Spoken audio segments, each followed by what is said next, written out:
Hello and welcome to my channel, Crochet and Copy. My name is Judy. In this tutorial, we're going to learn how to make this hair clip. I think it looks so beautiful when we add the buttons to it. It's a simple, quick little project for you to learn how to crochet. And you could actually say, I made that, look, and you could actually wear it. So that's what we're going to learn in this tutorial. I call it the gem hair clip. Why? Because I love the gems that's on it. So I just want to show you others that I've created. And to just let you know, these two are made from the Aunt Lydia's crochet thread. They're not from the embroidery floss. These are from the embroidery floss. And as you see, this is also a button that I sewed on. Love that one too. This I use beads and actual here to have beads. And I have another tutorial that I have where you could have a bracelet and I put beads on it. So I put that information in the description and just click on it and it will take you right to that tutorial and it will show you how to do the beads. So that's what I was doing here. I was just trying to create it and see what best that I like. But when I found these buttons, I was like, yep. We're going to do the buttons and they came out so beautiful. Also too, want to share you others that I created, but I did not actually attach them to the barrette clip because I was just trying out, like I said, different designs and things to see what fit best. See here, you got a bigger set of beads and here more beads, different little design when I'm figuring out how I would like it. So that's it, and that's also the Aunt Lydia's crochet thread here too, and this one too. And you see how I did it. But here I wanted to show you, see the butterfly came with two buttons also too. But I only put on one because I said I probably could create another one. If not, you could have did like how we did in this tutorial when we finish it up. You see how I added two buttons. I only added one here, but it's up to you. The last one I wanted to show you was this. Also to embroidery floss, created this one from a pattern, and I found these two. All of this was at Hobby Lobby. With this, it's actually a brooch. So I was saying you could get two in one. You could get a hair clip and a brooch. I love these, but I didn't use it in this tutorial. With so much option when I got into Hobby Lobby, I was like, yeah, they got so much fancy things today that I could use. But I wanted to show you how to actually sew on the button. But this is simple. You just add the brooch onto it and you're good to go with it. So before we attach our little crochet piece to our hair clip, I wanted to show you what size it is. So it's 4 inches long. These are supplies you're going to be using to make our gem hair clip. We're going to be using an embroidery floss. And the embroidery floss that I'm using is from DMC. And if you want to match it to the color that I'm using, the number that goes with it is 554. We're going to need one for our project. The hook that we're using is 1.80 millimeter. I'm going to be using this sewing needle as my tapestry needle or yarn needle because it fits better when we're tucking in our ends and it has a nice big opening so I could put my embroidery floss in there when we're doing that. So I'm substituting the tapestry needle or, as I said, a yarn needle. And we're going to be using a sewing thread, and the thread we try to get it as close as we can to match up to our embroidery floss. Scissors. We have a sewing needle.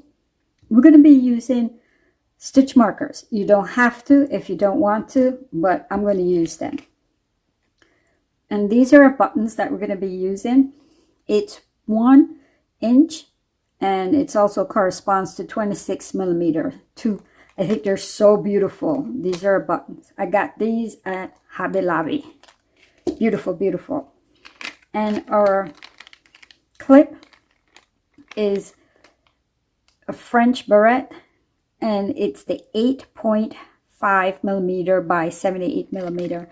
Now of course you see it's black and I opened it already. Just wanted to show you how it came when I purchased it because 8 comes in a pack and you don't have to get the color black, but I'm using that. You could get a different color if you have a different color.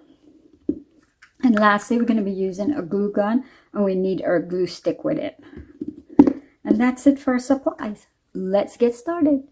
So the first step we need to do is to get our embroidery floss attached to our hook. And moving forward, if you hear me refer to the embroidery floss as yarn, just excuse me, it is the embroidery floss that we're using. I'm just going to probably make a mistake when I'm saying embroidery floss for yarn. And to get our embroidery floss attached to our hook, we use what's called a slip knot stitch. I'll show you how I do my slip knot stitch. If you have another method of doing it, you go ahead and use it. So this is how I'm comfortable in doing my slip knot. I take the embroidery floss, I take the working yarn, drape it over my 2 fingers, take my hook, put it between my 2 fingers, and I pull up a loop of the embroidery floss, and I have a little knot. Take that little knot and just tighten it against our hook. And that's how simple it is to do a slip knot stitch. And for this project, we're going to be working in rows. To start row 1, we need 23 chain. And when we're working with our chain, we want to keep it loose. So a chain is yarn over your hook, pull through, and try not to split the embroidery floss as you work, all right? So that's 1. Yarn over your hook, pull through, 2 chain, yarn over your hook, pull through, and that's 3 chain. So we need 23 of them. So go ahead and do that. Just repeat what I just did just now, and see, try to keep them as loose as you can as you work. So this is how I look when I finish doing my 23 chain. Now the next step in moving on for row 1 is we're going to use the second chain from our hook. This is the first chain, and this is the second chain. So you could use the front of it to work in, but what I'm going to do, I'm going to use the back, little bars or bump. I'm going to turn it to the back, and I'm going to work in there, right? So we're going to put a single crochet in the second chain from our hook. So go into that chain, and you're going to pull up a loop, 2 loops of the embroidery floss on your hook, yarn over and pull across 2 of them at the same time. And that's how you do a single crochet. Here now is where I'm going to put in my first stitch marker. I'm going to use this one, and I'm going to put it here, the top of that first stitch we just did. This helped me so that I don't lose where I started at. Okay, remember, you don't have to do that if you can find it. So moving on now, for row 1, what we need to do is put 1 single crochet in each of our stitch till we get to the end here. So I'll show you again how to do a single crochet. And remember, try our best not to split our embroidery floss as we work. So you go into that chain, you pull up a loop of yarn, and keep your stitch, remember, loose, not tight. Yarn over your hook, and you're going to pull across the 2 loops that we have on our hook. There you go. So it's the second one made. Show you one more time. Go into that chain, you pull up a loop, 2 loops of our embroidery floss on our hook, yarn over, and pull straight across. And that's it. So go ahead and do that till you get to the end, and that will be the last stitch that we have, and then I'll meet you there. So this is how I look when I complete doing row 1, and at the completion of row 1, make sure you have 22 stitches. And how you could count them, because remember, we put our stitch marker in that first stitch, and then the second shapes like a V, so it's right there, the third, 4th, 5th, 6th, and that's how you count your single crochet. Now moving on to row 2, you're going to chain your 1, and you're going to turn your work. Now for row 2, what we need to do is put 1 single crochet in each of our stitch, and you know how to do the single crochet. So that's all we're going to do for row 2. I'll get you off started. I'll show you where you need to go. So that first stitch is right there. So you're going to put your first single crochet right here, right? and also 2 here, because I start this row, row 2. I'm going to put in my next stitch marker to remind me this is the start of this row. So all you're going to do is, for 22 times, you're going to put 1 single crochet in each of our stitch. And remember, your stitch marker you put there first reminds us to stop there. That will be your last single crochet. So go ahead and do that for row 2, and then we meet back up. So I went ahead and followed that pattern for row 2 by putting 1 single crochet in each of our stitch. And at the completion of row 2, I have my 22 stitches. Now to start row 3, all you're going to do is you're going to chain your 1 and you're going to turn your work. Now for row 3, all the way up to row 5, I'm not going to show you how to do it because it's exactly what we did for row 2. You're going to put 1 single crochet in each of our stitch, and then we meet back when you finish doing row 5. And remember, put your stitch marker back in to help you as you work. And this is how I look when I complete row 5. And at the completion of row 5, I'm on the right side of my work because the odd numbers of our row are the right side of our work, and the even rows of our project is the wrong side of our work. So now the next step we're going to do is we're going to crochet along this edge right here. So we're going to slip stitch. We're going to put 4 slip stitch as best as we can evenly right here. All right, so a slip stitch is, see where we put that last stitch. I'm going to go to the side like of where we did that chain 1 and turn our work. So go into that spot and you pull up a loop, and with the slip stitch you're going to pull straight across the other loop you have on your hook. And that's it. That's our first slip stitch made. To keep me on track, to know that's my first slip stitch, I'm just going to put my stitch marker there.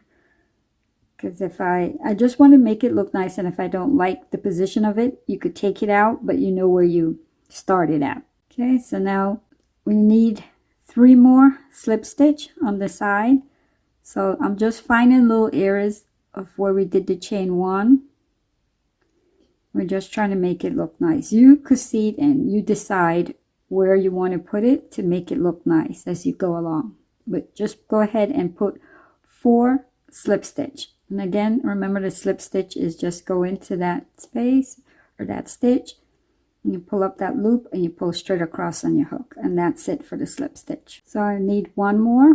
So I'm going to put the last one right here. So now we're going to be working on where we started with our chain. This is our foundation chain area. So for right here, we're going to put 1 single crochet. So go ahead and put 1 single crochet right there. So our next step is we're going to chain 2, 1, 2. Now we're in our next stitch. Our next stitch is right here. What we're going to do is we're going to put 2 double crochet there, and a double crochet is yarn over your hook, go into that stitch, pull up a loop. You have 3 loops on your hook, yarn over and pull across the first 2 loops. There you go. And to complete the double crochet, yarn over and pull straight across the other 2 loops on your hook. And that's how you do a double crochet. So we need 1 more in that same space or that stitch. So again, a double crochet, yarn over your hook, go into that stitch, pull up that loop, 3 loops on your hook, yarn over, pull across the first 2 loops on your hook, and then to complete it, yarn over, pull straight across 2 of them at the same time. And when we did that chain 2, we count that as our first double crochet. Now the next step is the next stitch, you're going to put 1 single crochet in there. So go ahead and put a single crochet in the next stitch, and the next stitch we're going to skip, and the following stitch we're going to put 4 double crochet in there. So you know how to do the double crochet, so go ahead and put 4 double crochet in that stitch, and then we'll meet back up.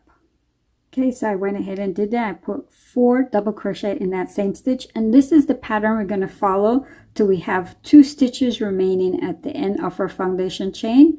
And then I'll show you what to do next, but let me continue explaining. So the pattern again is 4 double crochet, and then the next stitch you put a single crochet,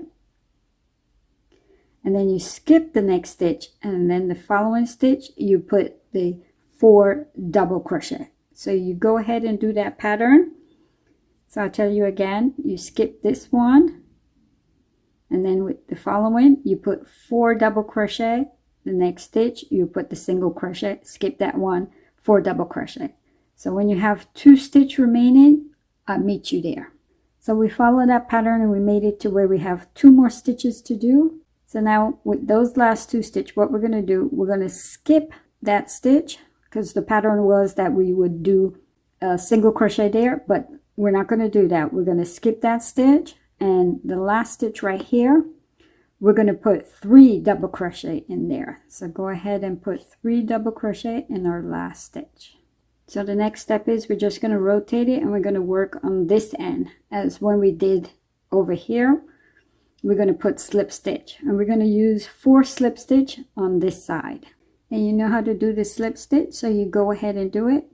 Now what I'm going to do is I'm going to pull up a tail enough so that I could use it, so I could weave it in, grab my scissors, and I'm going to cut that off, and that's it. So I went ahead and I cut off my embroidery floss, and I attach my needle I'm using as my yarn needle or tapestry needle. So now I'm going to show you how I weave in this end, and then you have this other end, so you could go ahead and do that also too. I won't show you how to do that one. So to weave it in, you see where our stitch marker is reminding us where we started that row. I'm going to go up in there and pull my tail up there. Okay, there you go. So I'm going to take out that stitch marker because I'm finished with it. Don't need it anymore. And of course, this is the front of our work. So I'm going to weave my tails in the back of our work. And this is how our back of our work look. So we're going to find stitches in the back, and we'll try not to come out in the front of our work. I'm just trying to make it look nice as we work. And if you have a different way of doing it and prefer to do it, you go ahead and you use it. I'm just showing you how I did my work.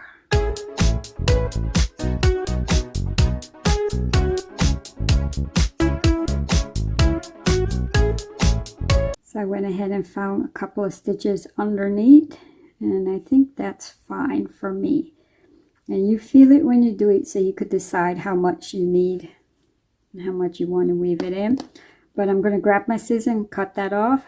But as I said, you go ahead and you tuck that one in also too, and then we meet back up. So this is how I look when I complete tucking in my ends. And this is the front, and this is the back of my work. Our next step now is we're going to take our buttons and we're going to sew it on. So go ahead and grab your sewing needle and your sewing thread.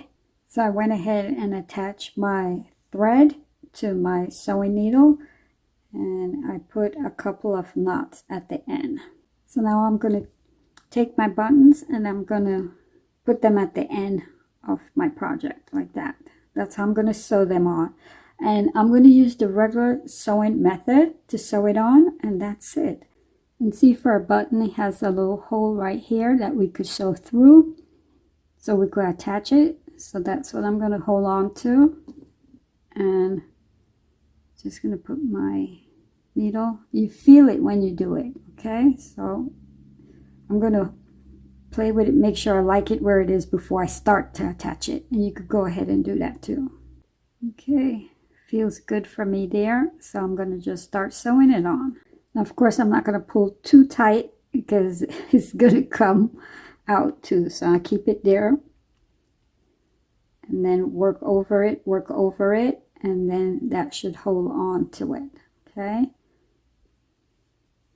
so I'm going to come around again this way. And again, if you have a better method of attaching the button, you go ahead and you use it, all right?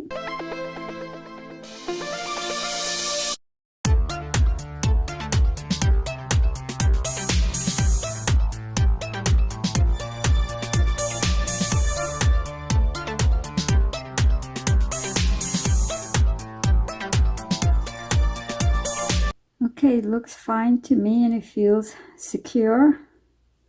So all that's left for me to do I'm gonna put a couple knots around, put a couple knots right here, and that's it. And that's all that's left for me to do. I'm gonna pull this here, so I have a little extra piece, and then grab my scissors, and I'm gonna cut that off. There you go. So now go ahead and do the exact same thing to attach the other button, and then we meet back up. I won't show you how to do it, all right? This is how I look when I attach my buttons. That's the front, of course, of my work, and this is the back of my work. Now our next step is we're going to have to attach our little crochet project to our clip, and we have to use our glue gun to do that. So my first step in attaching it, I put the hot glue on top of the clip, the barrette clip.